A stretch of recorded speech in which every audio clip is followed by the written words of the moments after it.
La primera de las conferencias del ciclo Educa a Laurín de este curso ya ha tenido lugar en la Biblioteca Municipal y contó con dos ponentes alaurinas, las psicopedagogas Ana Belén Rueda y Zenaida Rodríguez. La materia educativa que se ha abordado es la atención a la diversidad en el aula. En este programa especial podrán conocer el contenido de esta charla.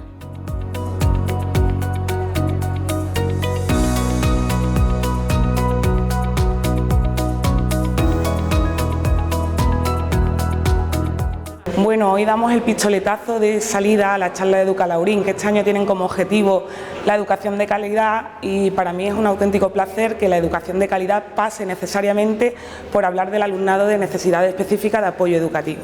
La parte que a mí me compete hoy es hablar del perfil de este alumnado, así como los recursos que disponemos en la administración pública para atenderlo de la forma más adecuada. Bueno, el mensaje que me gustaría dejar es que la atención a la diversidad no es un favor que los docentes ni los profesionales de la educación hacemos a los alumnos de necesidades, sino que es un derecho de ellos y como tal debemos velar porque se cumpla. Para mí es fundamental también en mi desempeño diario, a lo que me dedico profesionalmente desde hace muchos años, y creo que llegar a la inclusión educativa pasa necesariamente por la concienciación de todos los poderes públicos, privados, todas las entidades, de que la inclusión no es solo necesaria, sino que además es imprescindible. Mi parte durante esta conferencia va a ir sobre cómo vamos a abordar esa necesidad educativa, pero desde el ámbito privado, cómo realizamos las evaluaciones psicopedagógicas, los pasos que seguimos y además de cómo hacemos las becas NEAE, que es una parte que la parte privada tiene que firmar, tiene que desarrollar, porque es la que realmente después la ejecuta por las tardes. Esta beca va destinada a niños con necesidades educativas especiales, tales como discapacidad, trastorno de conducta, trastorno del lenguaje, espectro autista, y son estas las necesidades que luego van a recibir unas becas que le van a subvencionar, le van a pagar toda la intervención en la parte privada. A mí me gustaría que cuando acabara esta conferencia, tanto la familia como los profesionales que han acudido se llevaran un sabor de boca positivo de que cuando todos unimos y trabajamos por el bien del menor, pues se consiguen muchos resultados y muchos objetivos. Desde aquí pues también agradezco que se hagan estas charlas porque así podemos dar visibilidad a todas estas necesidades educativas que están tan presentes hoy en día, y además es un recurso de formación tanto para las familias dándole ese recurso como para los profesionales, porque muchas veces cuando escuchamos a otros pues nos dan claves y pautas sobre cómo pueden actuar en su día a día, así que lo veo esencial.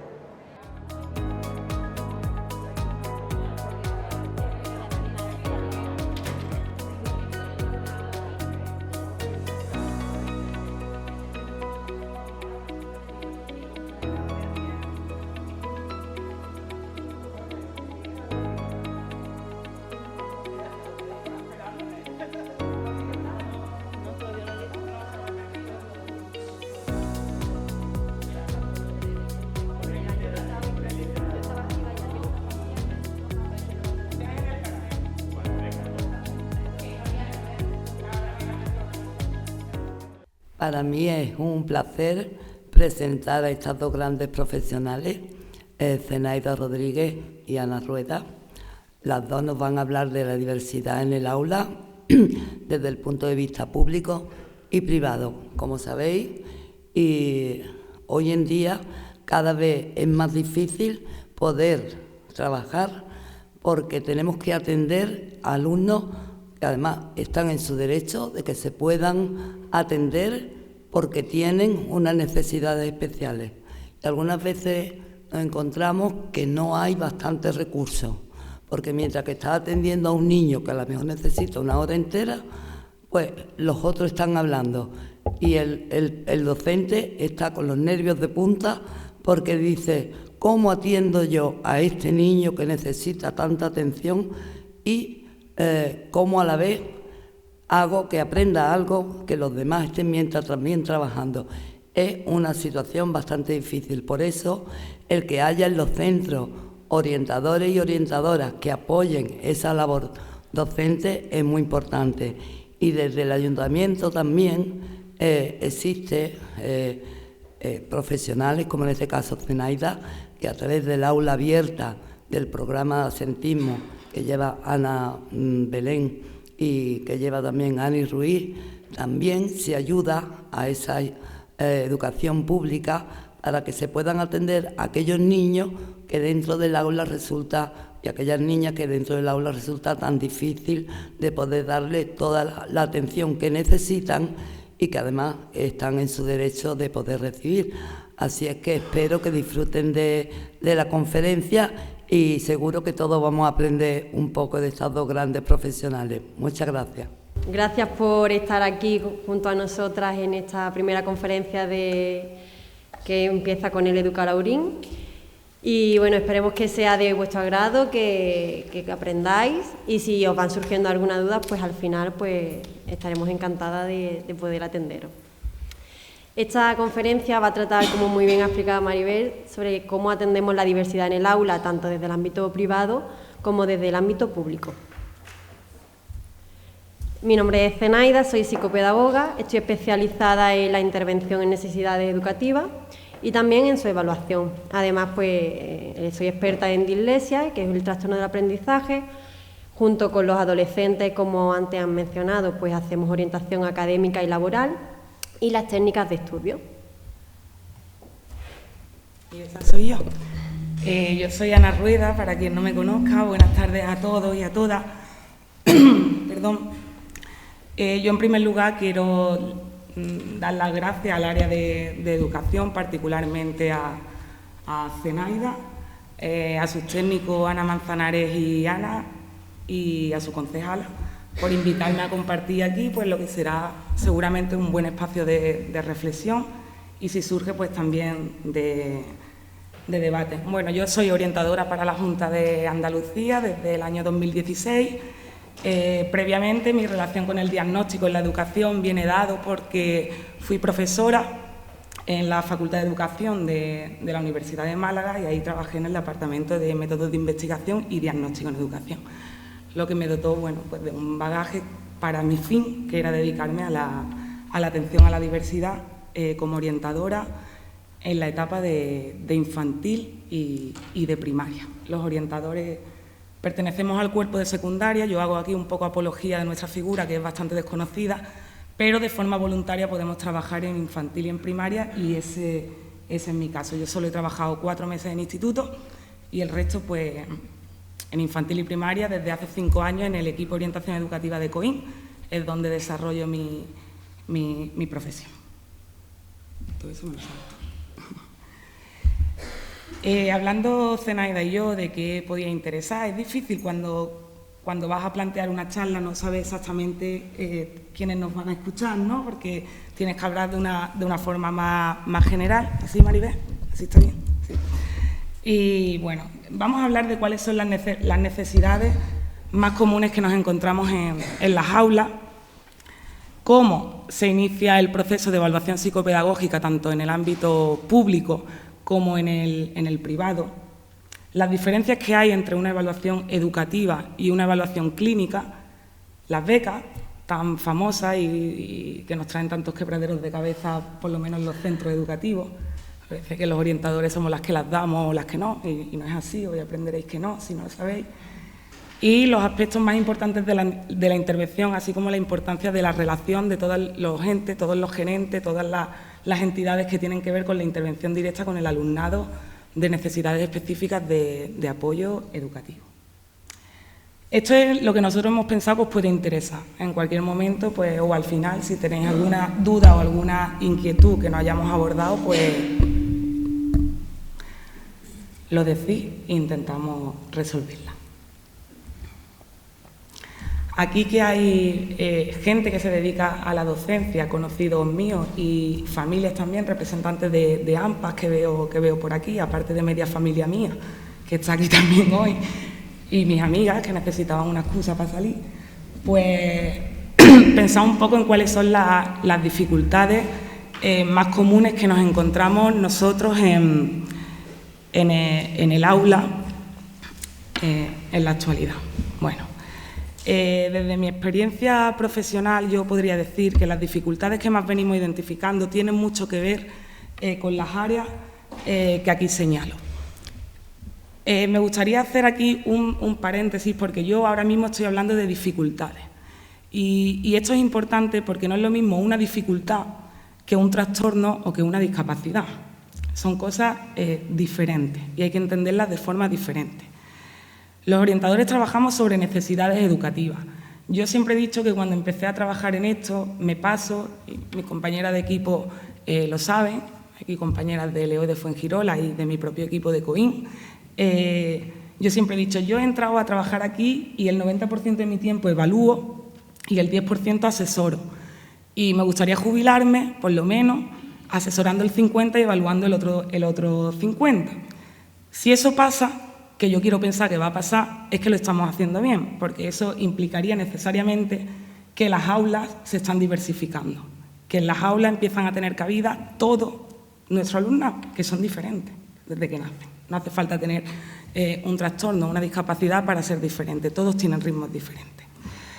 Entonces, las necesidades educativas, desde mi forma de entender mi trabajo, pueden venir dadas por muchísimos factores diferentes. Uno de ellos puede ser el factor social, la falta de estimulación en el contexto familiar, escasos recursos del contexto familiar, dejadez por parte de los progenitores, unos estilos parentales diferentes, ¿vale? Puede haber un factor social, también un factor personal, quiero decir, hay una presencia de discapacidad, de trastorno, de un retraso evolutivo, necesariamente hace que ese alumno se convierta en un alumno de necesidades específicas de apoyo educativo. Estas tres necesidades que yo marco aquí es, desde mi punto de vista, no sé si mis compañeros están de acuerdo conmigo o no, lo que más estamos encontrando hoy en día en nuestras aulas. El déficit atencional, alumnos que no saben atender, las dificultades en la adquisición de la lectoescritura y, últimamente, muchísimo, dificultades en gestión emocional. Dificultades, niños que se frustran rápido, niños se cabrean pronto, niños que no entienden el no y este tipo de cuestiones. El déficit atencional, por su parte, a pesar de que yo ahora os hago un breve, hablo de cada una de ellas, para mí las tres están estrechamente relacionadas. Y o una nace y después desemboca en otra, o nace de otra y desemboca en la otra, pero están muy correlacionadas. Las maestras, los maestros que habéis aquí y también la familia, nosotros sabemos que en las aulas nos solemos encontrar con niños muy dispersos, muy dispersos. Son niños y niñas que verdaderamente no saben atender. Y esto no significa necesariamente que el menor tenga un trastorno por déficit de atención con o sin hiperactividad, lo que conocemos por TDAH. Esto significa, como poco, que desde la casa y desde las aulas tenemos que conocer qué aspectos tenemos que cambiar para que ese niño, ese menor, aprenda a atender de la forma correcta. Quiero decir, mi forma de trabajar me lleva siempre a partir de lo más simple a lo más complicado. Quiero decir, cuando a mí un maestro me dice, es que no para, yo no digo, a lo mejor es TDAH, no, yo digo, vamos a ver por qué no para. No para en su casa, no para aquí, no para en los dos sitios, entonces no todo es un trastorno, ¿no? Yo me encuentro con muchas madres que vienen a verme y me dicen, es que yo creo que mi niño es TDA. Tampoco es tan fácil ser TDA.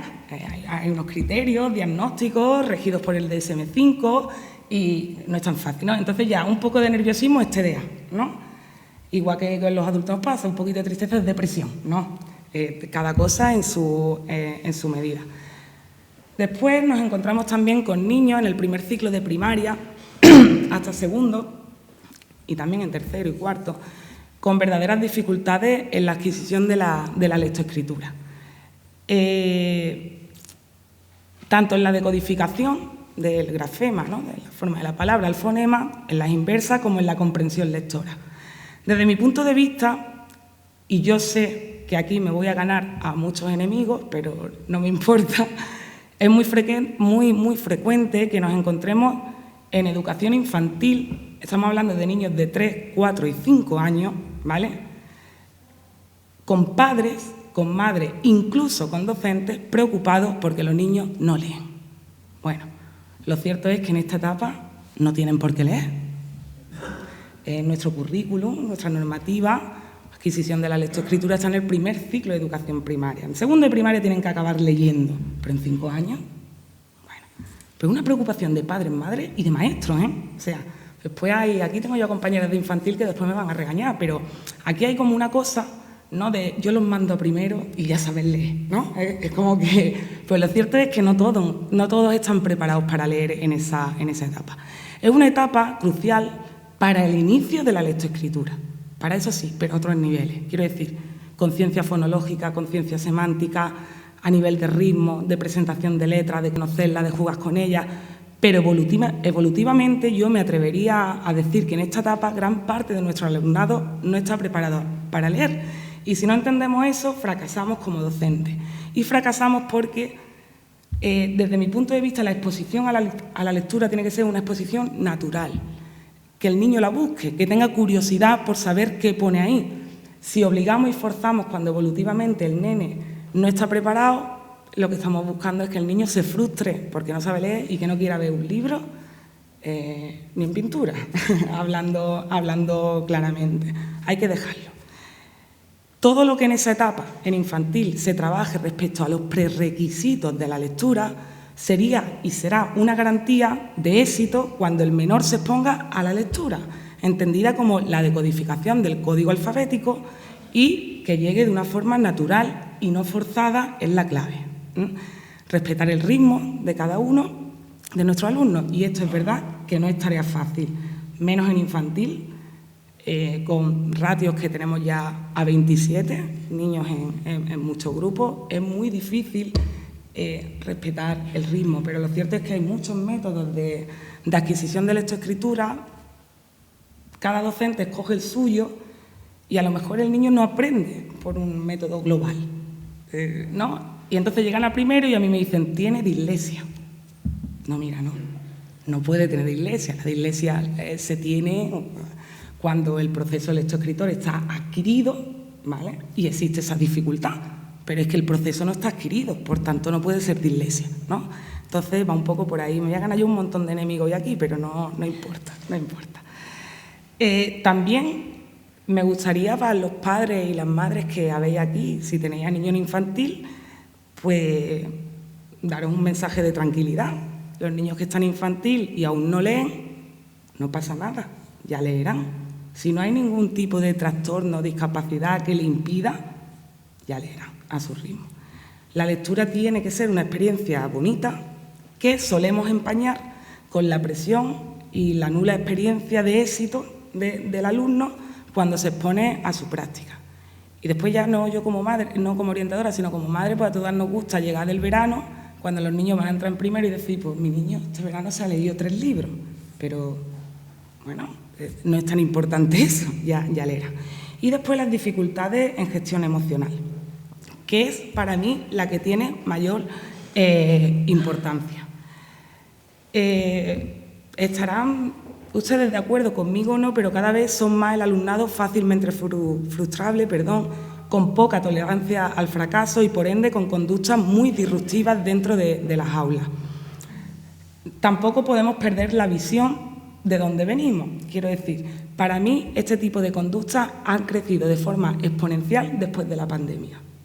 O sea, después de la pandemia tenemos un alumnado mucho más vulnerable, un alumnado que se cabrea pronto, que tiene poca tolerancia al fracaso y que no tiene paciencia, Y, bueno, se refleja en ellos también, a lo mejor, las situaciones que han vivido en su familia y que, desgraciadamente, todos hemos pasado por ellas, uno de una forma mejor y otro peor. Yo hablo de problemas conductuales y emocionales que no llegan a ser un trastorno de conducta. Un trastorno de conducta es un trastorno disocial, ahora me he quedado en blanco, pero un trastorno negativista desafiante, este tipo de trastornos. Estoy hablando de problemas emocionales. Unas dificultades que vienen apareciendo por muchas razones. Por la falta de límites en casa, por el cada vez menos valor que los niños le dan, desde mi punto de vista, a la palabra más educativa que existe, que es el no. Pero no un no arbitrario, un no justificado y consentido. Quiero decir, ¿mamá puede hacer esto? No. ¿Por qué? Porque no. No, porque no. O sea, yo le pongo a muchas mamás mías el ejemplo, dice, es que el otro día cogí un rotulador y me pintó la pared entera. Digo, ¿tú qué le dijiste? Que eso no. ¿Y por qué no? Porque no se pinta la pared. Pero vamos a ver, tu niño tiene un bolígrafo, un rotulador y una pared blanca y nadie le ha explicado que no se pinta. ¿Me explico? ¿No? Entonces, párate y explícale, pero por ende no es una acción malintencionada por el niño, sino igual es hasta creativo, no sé. Pero el no justificado y consentido.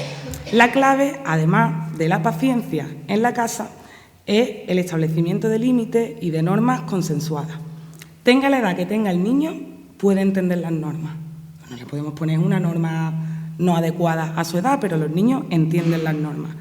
¿Qué pasa? Que los estilos parentales están influyendo en esto, porque también tenemos familias con que los padres faltan muchas horas de casa por el trabajo, los niños están con los abuelos ya sabemos que son los abuelos, no son los padres, y entonces ahí se nos escapa un poco el asunto, ¿no? A la hora de poner para los problemas conductuales y la limitación de normas en casa, para mí tiene mucho sentido y siempre digo que si vosotros queréis que el nene aprenda que eso no se hace, no hace falta poner un castigo. Sí, yo tengo 2 niños y a lo mejor uno se porta más y digo, pues el sábado no vamos al cine. Y después digo, bueno, vamos a ver, el chico se ha portado mal y yo me estoy castigando a mí, que no voy a ir al cine yo tampoco, estoy castigando al grande y no. Pues a lo mejor si a mi hijo le gusta el yogur griego, basta con decirle, pues esta noche no hay yogur griego. ¿Me explico? No, o sea, la consecuencia, el incumplimiento de una norma tiene que ser acorde a lo que ha pasado. Y pasa lo mismo con el reforzamiento positivo. Quiero decir, tendemos mucho a decir, si te portas bien, vamos al chino y te compro carta. O si te portas... No, si te portas bien, vamos a la chacha o si te portas... No. Si se porta bien, tú le dices que se ha portado bien, que estás orgullosa de cómo se está portando y le dedicas un rato a ese reforzamiento. Y eso el niño no lo cambia absolutamente por nada. Ni por las cartas del chino, aunque os parezca mentira, ni por nada de eso. El contacto con su madre, con su padre, el ver que su madre, su padre se siente orgulloso de su acción, no se cambia absolutamente por nada, ¿vale? En resumen, podríamos decir que el cambio de los estilos parentales, como he dicho antes, la pandemia, la exposición a pantalla de nuestros menores, es algo que está influyendo en todos estos aspectos y que se está viendo a medio y largo plazo. Las pantallas, bueno, hay muchas corrientes de no a la pantalla hasta no sé qué edad, de sí a la pantalla. En mi opinión personal es que, bueno, los niños se pueden exponer a pantallas porque las pantallas forman parte de la realidad, pero una exposición totalmente controlada y medida. Muchas madres me dicen que cuando le quito la tablet, la que me lía, ¿no? Y digo, mira, tú imagínate que tú estás en el salón viendo la tele y vengo yo y te la apago. ¿Tú te cabrearías? Y me dicen, la verdad es que sí. Entonces, ¿cómo lo hago? Digo, avísale. Dile, en 5 minutos se acaba eso y ya le estás anticipando lo que va a pasar, pero si viene y se la quita, bueno, pues yo también me enfadaría si vienen y me quitan el salón, ¿no? Cuando los niños en nuestras aulas, en nuestras casas, da pistas y muestras de algún tipo de dificultad, la primera cuestión que tenemos que plantearnos nosotros es eso que pongo ahí, que si es algo puntual o es algo que se está alargando en el tiempo. Y de esto y otros factores va a depender que el alumno sea objeto de evaluación tanto en nuestros centros públicos o en la privada. Si es algo, una dificultad como estado, pues habrá que hacer una intervención puntual para solucionar eso. Pero si la dificultad ya empieza a formar parte del rasgo de esa persona, pues entonces sí necesitará una intervención continuada y va a repercutir en el currículum, en el desarrollo del currículum escolar. Por tanto, requerirá de la evaluación psicopedagógica por nuestra parte. Nosotros, en los coles, tanto la familia como el profesorado, la familia también, tiene la posibilidad de pedirnos una evaluación psicopedagógica. Nosotros nos regimos por la norma que pongo ahí, que son las instrucciones 8 de marzo de 2017, y ahí hay un apartado que pone claramente, yo os lo voy a explicar más, no tan normativo, pone claramente que si la familia estima que su hijo tiene una dificultad, lo tiene que poner en conocimiento del tutor, y el tutor, junto al equipo docente de ese menor, el equipo docente son todos los maestros que que atienden a ese menor decide si eso que está diciendo la mamá o el papá se da en el centro y, por tanto, si es objeto de evaluación. Si el tutor y el equipo docente deciden que es verdad que eso está pasando, pues rellenan una documentación que nosotros llamamos protocolo y lo derivan al servicio, digamos, de orientación, que somos un servicio externo a los centros. Yo aquí ya lo único que quiero decir es que son menores, ¿no? Muchas veces tantos papeles. Mira, hace 15 años un maestro te decía por el pasillo, y yo no estaba hace 15 años, pero lo sé, un maestro te decía por el pasillo, mírame a este niño, míramelo. No podemos, quiero decir, son menores. Hay una ley de protección de la infancia, entre comillas, nuestra clientela son menores. Yo, para ver a un menor, tengo que tener una petición justificada y normativamente que me solicite que yo vea a ese menor. Y entonces, por eso hay que rellenar tantos papeles y por eso hay que hacerlo, porque es un menor con lo que nosotros estamos trabajando. Yo creo que a ninguna madre, además, en ese procedimiento la familia es informada. A ninguna madre le gustaría que su hijo o su hija llegue a casa y diga, hoy me ha sacado una seño nueva. ¿Quién? ¿No? ¿Quién? ¿Para qué? Y encima muchas veces preguntamos cosas muy raras. ¿Y me ha preguntado? No, pues la familia en todo momento está informada. Yo sé que de cara a los maestros que aquí nos acompañan hoy, que tenemos mucha carga burocrática, que es una realidad, pero también sé que esa carga burocrática forma parte de nuestro trabajo. Es decir, es un aspecto más de nuestro trabajo. Porque al igual que vas al médico y hace un informe y a ti te gusta que el médico deje plasmado tu visita y lo que pasa, pues a nosotros nos pasa igual. Ese niño tiene que tener un seguimiento. Entonces, por esa parte, yo lo que quiero que sepan, sobre todo en las familias, es que estáis en disposición de hablar con los tutores y tutoras de vuestros hijos si veis que tienen algún tipo de dificultad y que en el colegio se inicie el procedimiento que terminará o no en una evaluación psicopedagógica. Y ahí entra el criterio también del orientador al que llegue esa derivación. Y por último, que es algo que he comentado antes cuando me ha preguntado una compañera, me gustaría decir que el ajustar la respuesta educativa que damos en los centros a nuestro alumnado no es un favor que nosotros le hacemos al alumnado, ni nosotros ni los maestros. Es una obligación nuestra y es un derecho de ellos. Es decir, la atención a la diversidad está cambiando. Poco a poco pues está cambiando y venimos de un modelo, digamos, un poco más donde la familia afectada del menor tenía un poco más una especie de, no me gusta decir complejo, ¿no?, pero más cohibida y casi que te hacían la ola por tu decir, mira, tu hijo va a ir con PT, con la especialista en PTI. ¡Oh, gracias! Es que es un derecho de su hijo, no es un favor que te estamos haciendo nosotras, ¿no? Entonces, que se extienda ese paradigma del derecho del menor. Y por otra parte, bueno, que los recursos, como ha dicho Maribel, ahora bien, pensamos que la situación en cuanto a la dotación de recursos en nuestros centros públicos es algo que pueda cambiar a medio plazo. Yo, sinceramente, y muy a mi pesar, creo que no, que eso no va a cambiar a medio plazo. Por tanto, dejemos de utilizarlo como excusa y, en base a lo que tenemos, optimicemos lo que tenemos para intentar llegar absolutamente a todo. El cambio, desde mi punto de vista, pasa necesariamente por diversificar las aulas, hacer aulas en donde todos tengan cabida. Y para diversificar las aulas hay que querer diversificar las aulas. Y a lo mejor ahora os pongo un ejemplo y decís, vaya tontería, ¿eso es diversificar las aulas? Pues mira, sí. Pues tenemos grupos, con los de mis compañeras y tal, tenemos grupos de niños muy nerviosos. ¿Qué hacemos? Se están levantando continuamente. Bueno, pues vamos a comprar goma elástica como las del gimnasio, se las vamos a poner en las patas delanteras de las mesas.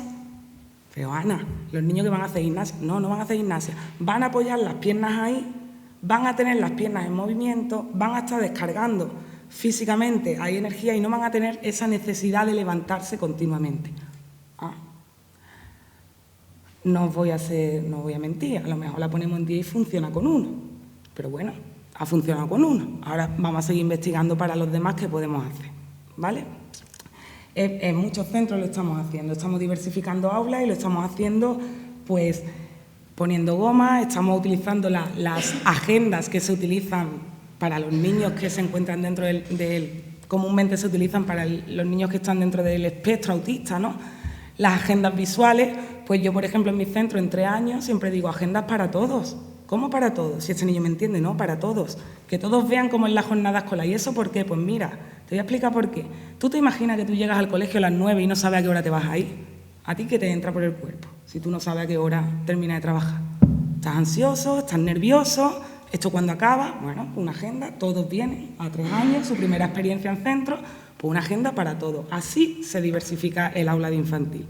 Paneles emocionales en todas las clases para ver cómo se sienten, que se sitúen, espacios de calma. En uno de mis coles en Coín lo hemos conseguido. Todas las aulas tienen un rincón para la calma del alumnado, todas, independientemente de que en ese aula haya alumnado TEA o no. Todos pueden ir a ese rincón y coger ese material manipulativo para relajarse un poco con unas normas, no pueden estar ahí tampoco todos los días, pues después están dando viajes, pero todos lo hacen, ¿no? Para ir cerrando yo y no aburriros demasiado, lo siguiente que me toca decir es que la diferencia, diferencia entre valoración educativa y psicopedagógica, bueno, nuestra evaluación, la de los orientadores en los centros educativos, es una evaluación psicopedagógica, no es una evaluación clínica. Nosotros no ponemos un diagnóstico clínico. Quiero decir, nosotros decimos, que ahí os lo pongo, que esta determinación no debe entenderse como un diagnóstico o un juicio clínico. Nosotros no somos salud, somos educación. Nosotros decimos que los niños tienen características compatibles con, pero es el sistema de salud quien debe certificar o no la presencia de ese trastorno. Nosotros, entre comillas, lo que hacemos es poner medidas, que después veremos las medidas también que podemos poner, ¿vale? Ya está, yo creo que he hablado mucho, no sé si muy rápido, pero le voy a dar un poquito Es que yo, como me pongo a hablar de mi trabajo, no tengo fin, porque de todo lo que tengo aquí, no os creáis que estoy yo aquí, no. Le voy a dar la palabra a Zenaida y después seguimos, ¿no? Retomando eso. Bueno, vamos a continuar vamos a ver un poquito más sobre esas evaluaciones psicopedagógicas que, al igual que Ana, aunque yo sea en la parte privada, lo que realmente hacemos es buscar ese apoyo tanto a la familia y al alumnado. Cuando realizamos la evaluación psicopedagógica, la realizamos porque nos va a ayudar a predecir o a conocer cuál es el estado neuropsicológico y educativo que tiene el alumno o la alumna que acuda con nosotros en un gabinete, en un despacho o en cualquier centro. Es importante que cuando se realiza una evaluación psicopedagógica se tenga un cierto rigor, porque claro, estamos hablando de que podemos condicionar de una forma u otra el futuro del niño y lo ideal es que vayamos a mejorar sus condiciones. Las etapas que yo considero que son clave para este proceso es la primera etapa, una revisión historial que hacemos aquí. Llamamos a la familia que nos buscan, nos sentamos con ellos y conocemos el embarazo, porque todo influye. Cuando llegan allí y le preguntan, ¿cuándo empezó tu niño a hablar? No, ni nos acordamos. Pues todo influye y contra más información tengamos los profesionales, pues mejor. ¿Cuándo empezó a hablar? ¿Cuándo andó? Si tiene hermanos o no, si son mayores o menores, porque esto va a ayudar a esa estimulación. Si hay un divorcio o no hay un divorcio. Todo lo que puede influir el menor, nos gusta conocerlo pues para poder tener la máxima información posible. Después lo que le hacemos, la pregunta que le hacemos es ¿por qué nos estás buscando en la parte privada? ¿Qué han visto en el cole o qué habéis visto en casa para que tengáis la necesidad de buscar este recurso fuera del centro? Y después de todo esto que hacemos con la familia, pues a mí me gusta hacer un poco una observación con el menor, pues hacemos algún juego donde el ambiente sea tranquilo y y nos vayamos ganando la confianza con el niño o la niña, sea de 6 años o incluso hay niños que a lo mejor son más mayores y tienen 13 años y nos cuesta un poquito más ganarnos su confianza. En la segunda etapa, que es donde realmente aplicamos esas pruebas estandarizadas, con pruebas estandarizadas, para quien no lo conozca, son pruebas oficiales que podemos decir que son como las que tenemos que aplicar sí o sí, ¿vale? La que nos da más información sobre las capacidades que tiene el niño. Con ella vamos a conocer el nivel cognitivo que tiene, el nivel de aprendizaje, el nivel atencional, y según por lo que hayan venido, pues por ejemplo, si vemos que tiene tiene indicio de trastorno de aprendizaje, pues pasamos pruebas de dislexia. O si vemos que hay déficit de atención, pues vamos a aplicar más pruebas sobre esta área. A mí sí que me gusta, si hay aquí profesionales privados, realizar varias pruebas de una misma cosa. Por ejemplo, si estamos evaluando inteligencia, pues está el WIS, que es el que hacemos, y también, por ejemplo, el RIES, ¿no? Entonces, pues tenemos 2 pruebas que nos van a dar información sobre esta capacidad. ¿Para qué? Para que cuando llegamos a la etapa número 3, el profesional pueda analizar todo ese abanico de resultados y comparar las diferentes pruebas. No nos podemos quedar con los resultados que nos dé en una prueba, porque quizás el niño en ese momento pues está nervioso, todavía no está cómodo contigo, ha tenido un mal día en el cole, cualquier cosa, entonces pues a lo mejor esa prueba ese día salió un poquito, pues vamos a compararlo con otros resultados. Además, pues si a este niño, por ejemplo, yo que soy psicopedagoga, yo le he realizado unas pruebas, pero después ha ido con una logopeda y ha hecho alguna prueba o alguna valoración del lenguaje, pues lo ideal sería tener una sesión en común y decir, a ver, qué resultados hemos obtenido y a qué conclusiones llegamos. Aquí, pues, hay veces que llegamos a un diagnóstico, pues nosotros que consideramos que este niño tiene tal. Y otras no. Otras simplemente, pues vemos que, como ha mencionado Ana al principio, es una dificultad que hay que trabajarla y ya está, y se va a ir superando. Y en la última etapa es cuando nos volvemos a reunir con la familia y nos sentamos con ella. Y le explicamos, algo muy importante, explicarle qué son los datos que aparecen en la evaluación. Porque muchas veces tú le das el informe a la familia y dices, percentil, ¿qué es eso? ¿Eso qué?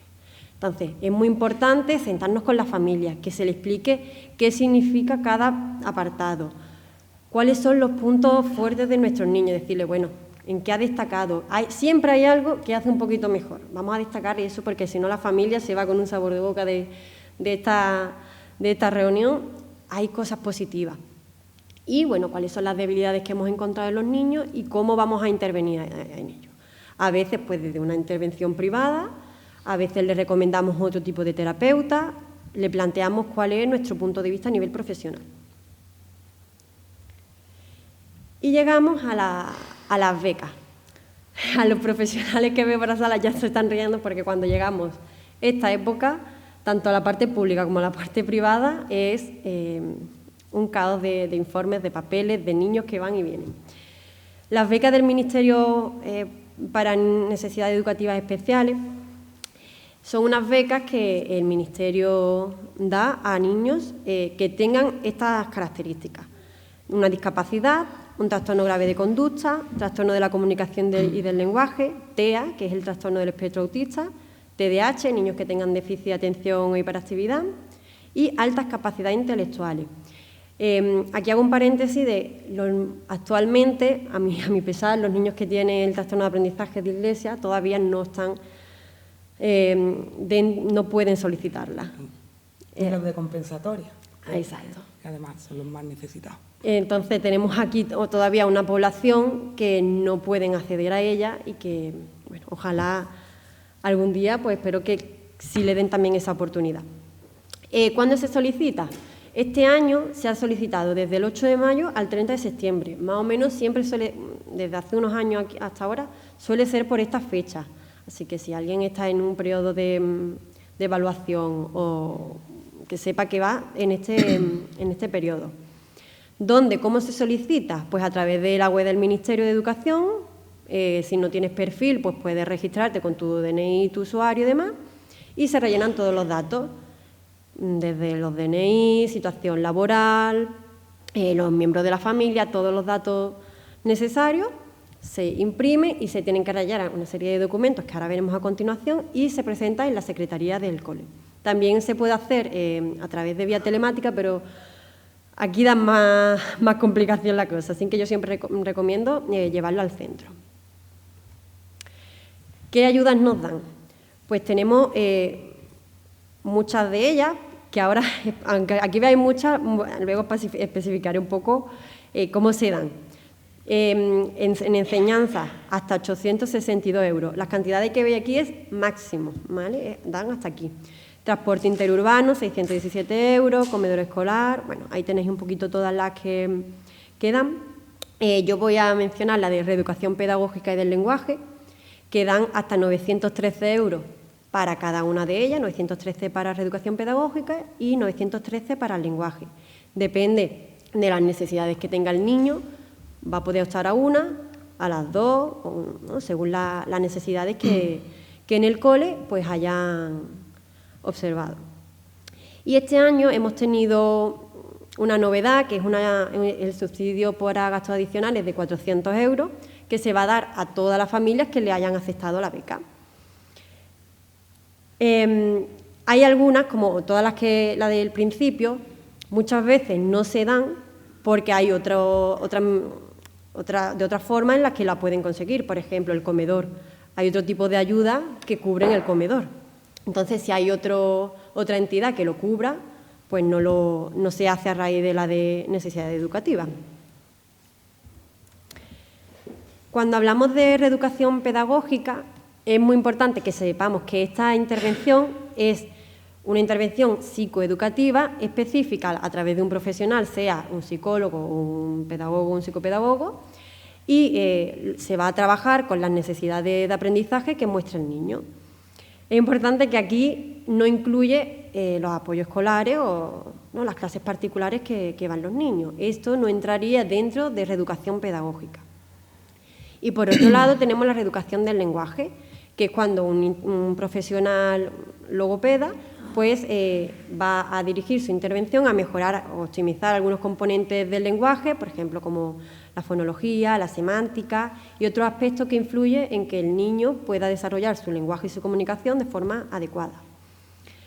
Cuando vamos a solicitar estos dos tipos de becas, hay que entregar por parte del profesional una memoria en la que vayamos a especificar pues, qué vamos a trabajar, los objetivos, cuántas horas, cuánto le va a costar a la familia al mes, todos los datos.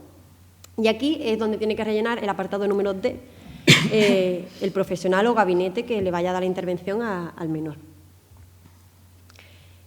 Cuando hablamos de requisitos, hay varios, según las necesidades que tengan. El primer bloque pues, serían los niños con discapacidad, trastorno grave de conducta, grave de la comunicación y lenguaje, TDAH y TEA, van a tener unos requisitos concretos. Lo primero es tener cumplido 2 años de edad a 31 de diciembre del año anterior, es decir, que esté en 3 años. Con que haya entrado en 3 años, puede solicitarla.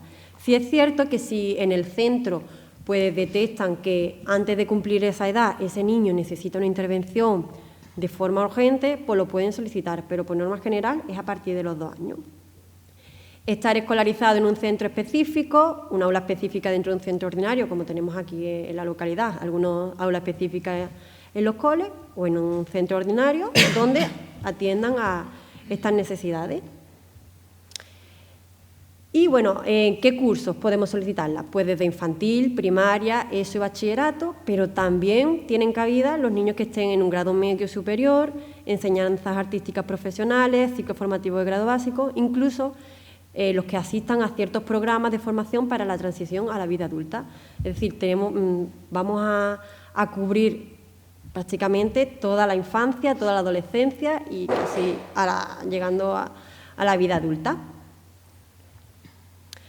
Aquí, cuando tenemos que acreditar, no nos asustemos porque hay muchas de las cosas que los profesionales en los centros pues tienen que darle muchas vueltas porque son realmente lo que tienen que adjuntarlo. Una de las cosas es el certificado de discapacidad. Aquí el año pasado hubo un lío con esto porque salió que todos tenían que presentar certificado de discapacidad y después no era así. Solo tienen que presentar certificado de discapacidad quien realmente tenga un trastorno, la necesidad sea una discapacidad, el resto no es necesario. Luego, los 2 siguientes puntos lo hacen el centro escolar, pues un certificado del equipo de orientación donde certifiquen que ese niño tiene esa necesidad Y tanto los orientadores educativos en los institutos como en los coles, pues tienen que adjuntar una serie de informes para ello. Importante, los niños que soliciten becas tienen que ser titulares en la cuenta del banco, que nos han llegado un montón de niños que no me han ingresado el dinero. Los niños que quieran solicitarla tienen que ser titulares en el banco. Y los niños que tengan trastorno del espectro autista, además tienen que aportar pues, un documento médico donde eso pues, se justifique. Y cuando vamos a solicitar... Perdón, ¿puedes hacer una preguntita? ¿Quiere decir que si tiene el niño TDA no hace falta que tenga discapacidad? No. Pues en el instituto pues lo echan para atrás todo el mundo con... Sí hace falta. Pero a mí me han aceptado becas de niños sin discapacidad, ¿eh? En la ESO no te lo aceptan. Vale. En los dos institutos. Hasta el año pasado y en la convocatoria del Boletín Oficial del Estado hay también una sentencia del Supremo porque una familia se metió hasta el final porque a un chaval TDAH sin certificado de discapacidad, porque verdaderamente un niño TDAH no tiene por qué ser discapacitado, estamos hablando de cosas diferentes, no se la dieron y finalmente tuvo la razón esta familia. Pero lo cierto es que tal y como está escrita la norma, lo necesita. Tal y como está escrita la norma. Ahora mismo, ¿qué pasa? Te digo la verdad, que está siendo muy arbitrario. Quiero decir, hay niños TDAH sin certificado de discapacidad que la echan y se la dan, y niños TDAH sin certificado que la echan y no se la dan. En todo caso, igual me gano más enemigos, lo iba a decir después, pero creo que lo puedo decir ahora. El orientador de tu centro educativo lo único que tiene que acreditar es que el niño en su censo es TDAH. Yo como orientadora no tengo que acreditar que el niño tenga o no el certificado de discapacidad. Eso que lo miren en becas, los que trabajan allí. Eso ya va un paso por encima. Yo solo tengo que mirar que el niño forma parte de mi censo y yo lo tengo como TDA. Si tiene certificado o no, que beca lo averigüe.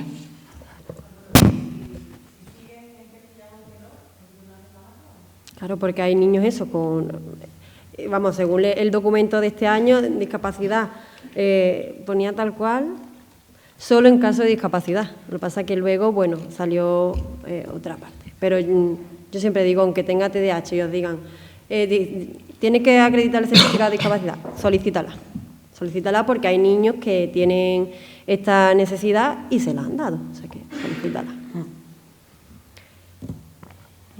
Bueno, los niños que vayan a solicitar reeducación pedagógica o del lenguaje, además de todo lo anterior, tienen que solicitar esa memoria que yo comentaba antes por parte del gabinete que lo haga o del reeducador, donde vaya incluyendo pues, muchos datos como las horas semanales, el especialista que va a intervenir. Y además pues, en el cole pues, ellos son los encargados de cuando con todos nuestros papeles los dejamos en secretaría, pues ellos rellenan toda la parte que le corresponde de la beca. En cambio, cuando estamos hablando de altas capacidades intelectuales, los requisitos cambian. Cuando antes era 2 años, 2 o 3 años, ahora son 6 años. Tienen que tener 6 años antes del año de esa convocatoria y tienen que estar cursando desde primaria, secundaria, bachillerato, grado medio superior y enseñanzas artísticas y profesionales. Aquí, igual que el anterior, certificaba el equipo de orientación, aquí también los orientadores y orientadoras tienen que certificar que ese niño pues, realmente tiene una alta capacidad intelectual. Y aquí no es 913 euros para reeducación pedagógica y 913 euros para lenguaje. En esta ocasión es 913 euros para un programa específico. No hay reeducación, porque las necesidades que presentan pues, son diferentes. Igualmente, el profesional que vaya a trabajar con él a nivel privado tiene que hacer una memoria con cómo se va a intervenir. Esta pregunta la metí yo, porque como en los centros nos la hacen tantísimo, pues digo, a ver si esto lo ve mucha gente y se expande. ¿Qué pasa si tu niño está siendo objeto de evaluación durante el primer trimestre y es te comunican el trastorno hoy o ayer. Bueno, ¿tiene derecho a beca? Sí, tiene derecho a beca. Lo que acaba el 30 de septiembre es el proceso telemático, pero tal y como dice el artículo 10 en el punto 4 del Boletín Oficial del Estado, lo que hay que hacer es llevar la documentación a donde la delegación territorial indique, que en este caso es en el edificio blanco. Entonces, los niños, esto como va por presupuestos del Estado y tal, que hasta el 31 de diciembre sean nuevos en nuestro censo, tienen derecho a beca. De hecho, los orientadores lo hacemos bien. Si mientras leemos ese informe informamos a la familia de que tiene derecho a beca, ¿vale?, que pida el presupuesto en el centro privado y que la lleve físicamente y personalmente a la Delegación Provincial de Educación en Málaga, el edificio blanco. Nosotros, que es la última pregunta que yo pongo aquí, porque nosotros atendemos a muchos padres enfadados con nosotros. Se enfadan con nosotros. Es que tú no me firmas la beca. No, vamos a ver. Es que yo lo único que puedo acreditar es que yo tengo a tu hijo en mi censo y en este caso no es así. Es que mi niño tiene dislexia. Es que la dislexia no es objeto de beca. Objeto de beca es otro tipo de trastorno y de discapacidad. Y eso, yo llego a un momento ya en el que me pongo borde y digo, ahí está el BOE, usted lo puede leer y puede verlo. Entonces, nosotros lo que acreditamos nosotros es que el niño lo tenemos nosotros en Séneca, que es nuestro módulo de gestión, como un niño de necesidades educativas especiales o de alta capacidad, ¿vale? Y yo no voy a hablar mucho más porque el tema de las becas me enfada mucho, porque, lo tengo que decir, desde mi punto de vista, otra bola de enemigos, pero desde mi punto de vista, desde mi ámbito, con la beca lo que nosotros estamos acreditando es que no tenemos en los centros los recursos necesarios para atender al niño. Eso es lo que yo estoy diciendo, porque yo le estoy diciendo al Ministerio, mire, este niño necesita 5 horas a la semana y yo solo le puedo dar 2. Dele usted 3 horas para subvencionarle las 3 horas que yo, como entidad pública, no soy... Y esto duele un poquito, ¿no? Duele un poquito porque, a ver, lo que estamos haciendo los orientadores es un reconocimiento expreso de que no podemos darle al niño esos recursos que deberíamos ser capaces de darle, pero no le podemos dar porque no tenemos los recursos suficientes, porque hay muchísimos niños en los centros y por eso nos apoyamos en el centro privado para que termine y para que siga en paralelo con la intervención que desde el público pues se inicia también. Aprovechando esto que comenta Ana, igual que no están diciendo, oye, que es que no podemos atender al niño. Muchas familias cuando llegan a nosotros dicen, es que el orientador no coge a mi niño. Yo digo, ya, sé que no lo pueden coger porque cada día tenemos más necesidades que atender en las aulas y los orientadores. Ojalá mi respuesta fuese otra, pero no llegan a atender a todos los niños y a evaluar a todos los niños.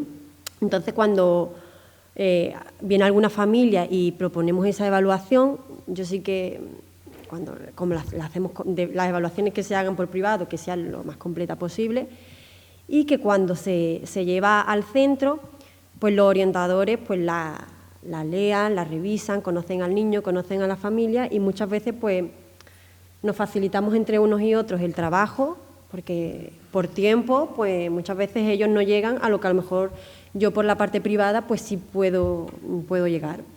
Entonces aquí yo creo que es esencial que hagamos esa unión, bueno, que ahora hablaremos, entre orientadores o profesionales público y privado, porque bueno, muchas veces nos echamos una mano unos a los otros. Sí, es algo que también va variando a medida que va pasando el tiempo y que los orientadores somos más jóvenes y los de los gabinetes privados también, pero lo que sí es cierto es que la norma para nosotros es clara.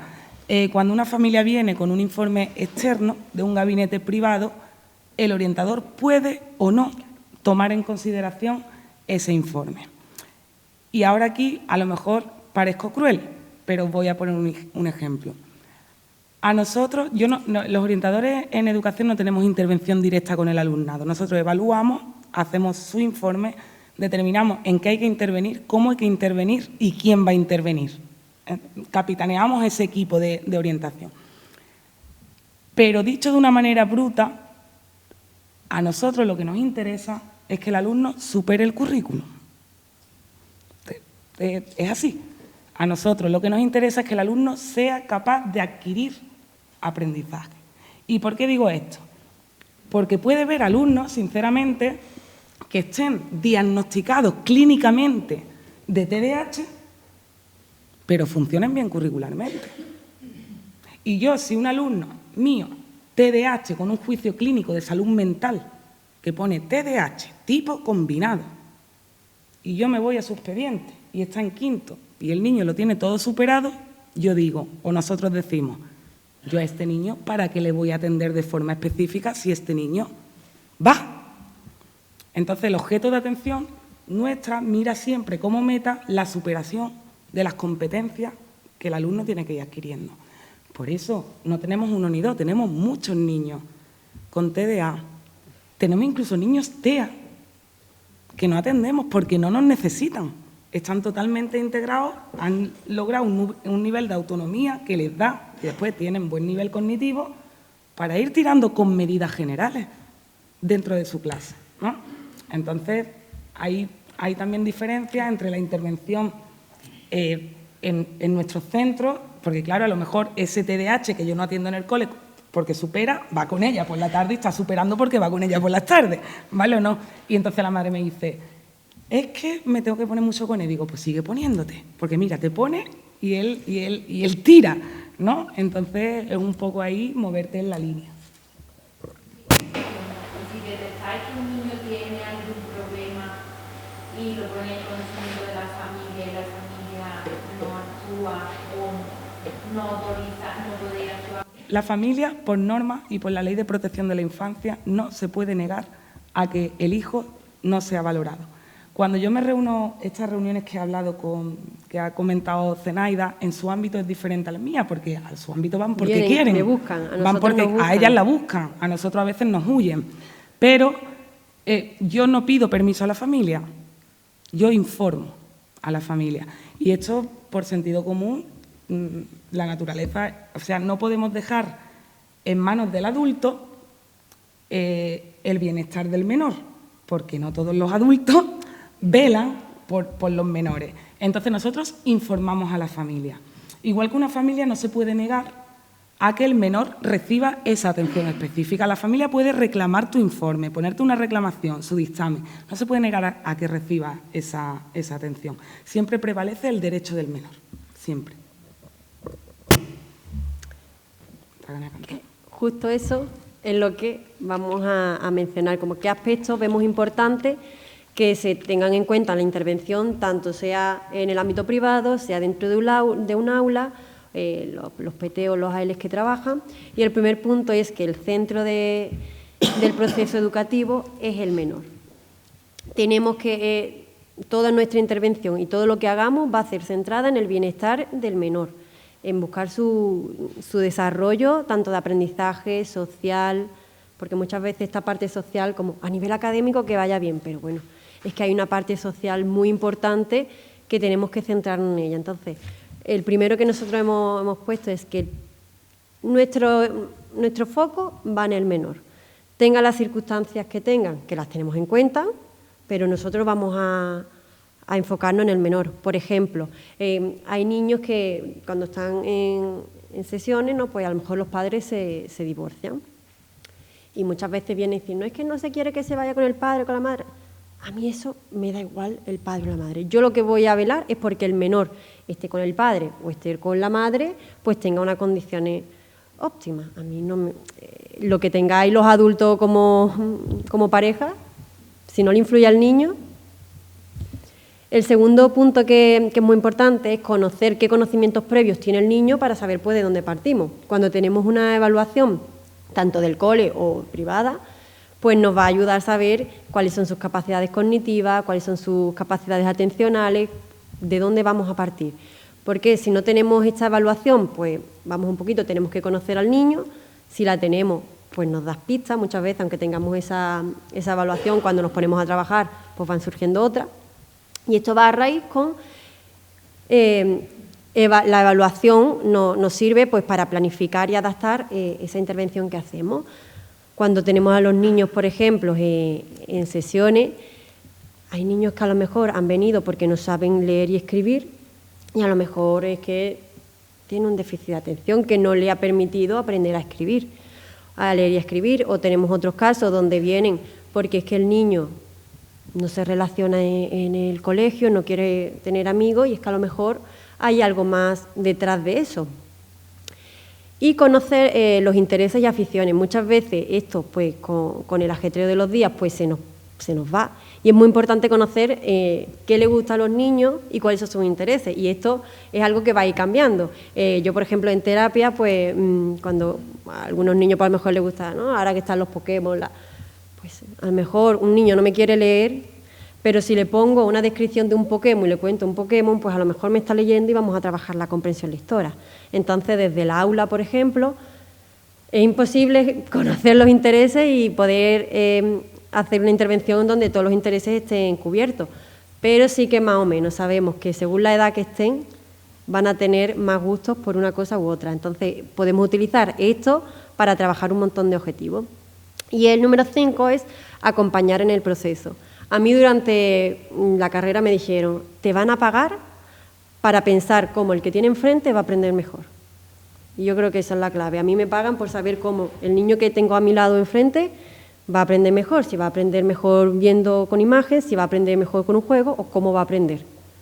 Y al final ese es nuestro objetivo, acompañar a ese niño, ir evolucionando junto con el niño, junto con la familia y saber que va a haber momentos muy buenos, momentos pues un poco más complicados que hay que trabajar de otra forma, momentos que vamos a trabajar con profesionales del cole más involucrados, con menos involucración y al final nuestra figura es eso, acompañar tanto al niño o a la niña como a la familia. Nosotros, mi figura, nuestra figura en el cole difiere un poco de la de ella, como he comentado antes. Nosotros los orientadores, digamos que capitaneamos un equipo de especialistas, diseñamos la intervención y después tenemos coordinación con esos especialistas para ver si la intervención va por donde tiene que ir. Preferentemente intentamos atender a los niños siempre dentro de su aula, porque es donde nos interesa, porque esto es algo que cuesta todavía a los docentes, pero al niño lo sacamos a intervención con la PT en un trabajo de tú a tú. Aquí tengo yo a una amiga PT y la PT siempre está muy contenta, o casi siempre, porque te dice, el niño trabaja bien. Ya, pero es que en el niño de tú a tú trabaja bien. El problema del niño es cuando está de tú a tú y 24 más. Entonces vete dentro del aula con él para enseñarle a estar dentro del aula, porque donde el chiquillo va a tener que estar es dentro del aula, ¿no? Entonces nosotros intentamos. Y aparte nosotros con la familia asesoramos y damos pautas, pero nosotros no entramos en la familia, no podemos entrar. Podemos buscar compromisos, también tenemos en la norma compromisos de convivencia, pero es algo donde no podemos entrar. Por quien tenemos que velar nosotras es por los docentes. Quiero decir, porque a veces es un poco frustrante que tener algún niño con algún tipo de dificultad y no ver el progreso, ¿no? Entonces tú ahí también tienes que estar como un coach diciéndole, sigue, sigue, que algún día sale, sigue, sigue. Y después eres muy feliz cuando te ven y te dice, me has leído más. Y tú dices, ves, ya ha salido, ya empieza a salir. Entonces nosotros es con el equipo propio. En la familia no podemos entrar tanto. ¿Pasa? Sí, sí, bueno. Sí. De otros aspectos que nosotros valoramos, pues esa motivación intrínseca tanto del profesorado en mejorar como del niño, ese trabajo en equipo pues con familia, otros docentes y demás, entender la diversidad pues como una fuente de aprendizaje y convivencia. Esto lo vamos a ver mucho si conseguimos que esa PT o esa AL entre dentro de clase, donde el resto de niños vean esa diversidad y sobre todo en la etapa de primaria.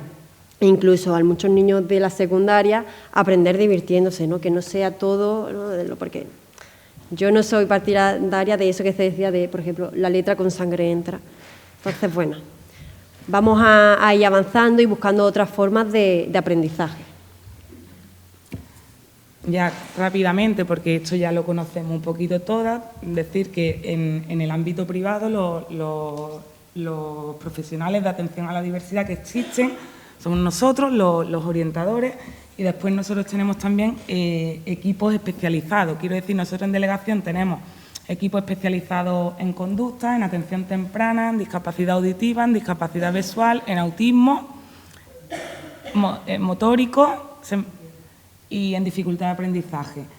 Son orientadores como yo, pero especializados en cada área, de tal forma que si yo cojeo en mi evaluación o se me agotan las ideas o no sé por dónde tirar, pido a este equipo que venga a mi centro y este equipo ve el caso y puede asesorarme tanto en la intervención como en la evaluación, ¿vale?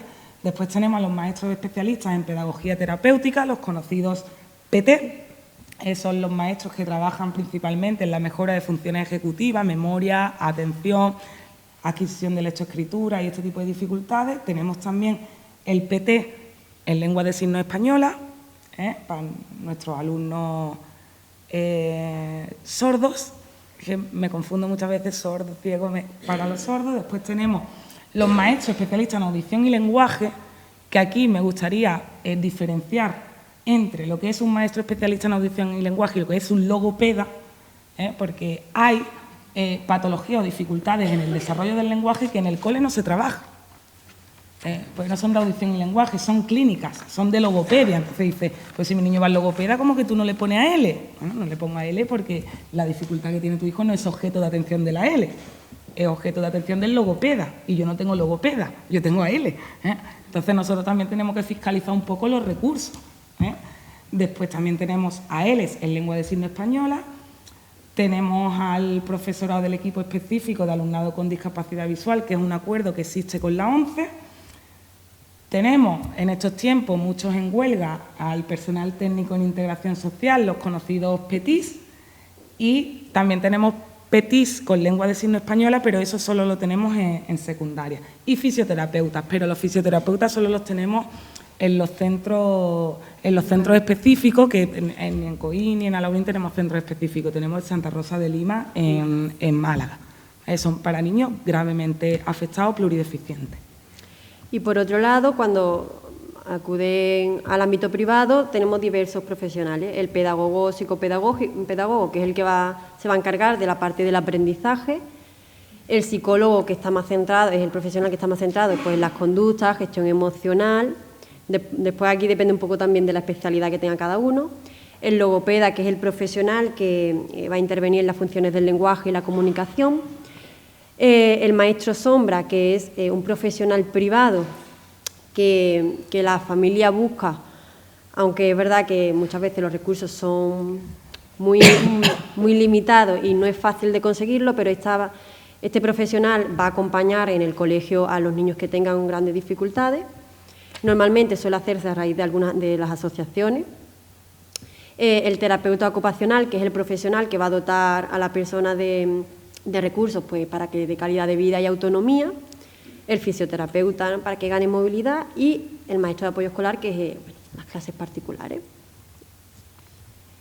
Bueno, aquí lo único, yo creo, y lo más importante que tenemos que decir es que la coordinación siempre es en positivo y que existen elementos y cauces de comunicación y cada vez más.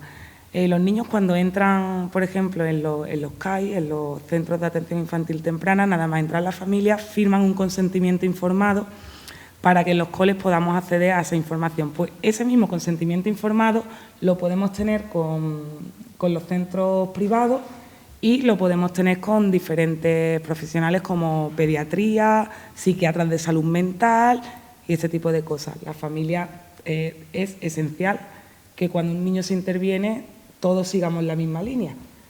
Por tanto, esa coordinación es buena. Lo difícil aquí es encontrar los momentos de coordinación. Pero bueno, poco a poco se van haciendo. Yo, por ejemplo, en uno de mis centros hemos firmado hace 2 semanas, 12 solicitudes del CAI para entrar en infantil a ver a niños y a intervenir con niños allí en el contexto. Entonces, esto yo misma estoy viviendo cómo va evolucionando y eso, pues todo lo que sea coordinarse, está bien. Porque al final sabemos que cuando hay una familia, un entorno, un colegio y profesionales que van todas a una y trabajan por el mismo objetivo, que al final es el desarrollo del menor, pues a lo mejor no a corto plazo, pero a largo plazo sí, y a media sí que se ven los resultados y los objetivos. Yo creo que esta es la clave de que los niños y las niñas pues vayan progresando. Y aquí os hemos dejado una frase que es, en la educación todos nos equivocamos, pero también todos aprendemos, tanto la familia, los educadores, los niños y las niñas. Hagamos lo posible porque si todos nos unimos hacia una mejora, pues se consigue. Con esta frase yo creo que nos podemos despedir. ¿Hay alguna duda, vale?